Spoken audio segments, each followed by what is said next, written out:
Hello everyone, সবাইকে জানাচ্ছি দোল পূর্ণিমার অনেক অনেক প্রীতি ও শুভেচ্ছা। তো আজ হলো শুক্রবার, আজ আমি পুজো করব।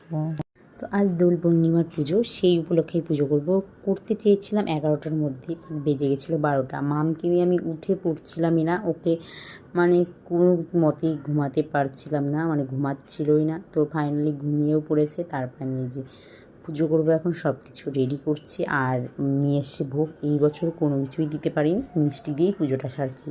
কারণ বুঝতেই পারছো আমার ইদানিং বেবি হয়েছে, সবাই সেটা বুঝতে পারছে। আশা করি আমার গোপুরু সোনাও বুঝতে পারবে সেটা, কারণ ইদানিংয়ে আমার বেবি হয়েছে, ওকে নিয়ে কোনো কিছুই করে উঠতে পারছি না।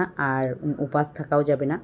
রান্নাবান্না করে এখানে বসে আছি, আর বরমাসে এসে ফ্রেশ হচ্ছে, আর মাম এখনও ঘুমিয়ে আছে। তো সেই সুযোগ, তো চলো জলদি খেয়ে নিই। আর আজকের মেনুতে ছিল মাটন, ছোটো মাছের তরকারি, আর আর পটল ভাজা না আর কী ছিল ভুলে গেছি, সেটা মনে পড়ছে না।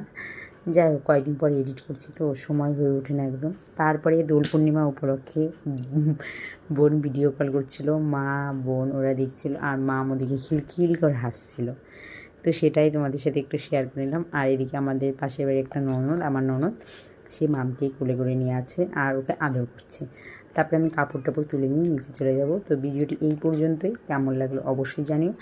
আর রাত হয়ে গেছে, রাত্রিবেলা এখন বিকাল, রাত হয়ে গেছে, এবং বরমা সেখানে বিছনা করছে, আমরা এখন ঘুমিয়েও পড়বো। সবাইকে জানছি গুড নাইট। তো ভিডিওটি এই পর্যন্ত কেমন লাগলো জানিও, ভালো লাগলে অবশ্যই চ্যানেলটাকে সাবস্ক্রাইব, কেউ যদি ফেসবুক থেকে অবশ্যই ফলো করি। তো দেখা হচ্ছে নেক্সট কোনো ভিডিওর সাথে, ততক্ষণ কিন্তু তোমার সবাইকে বাই।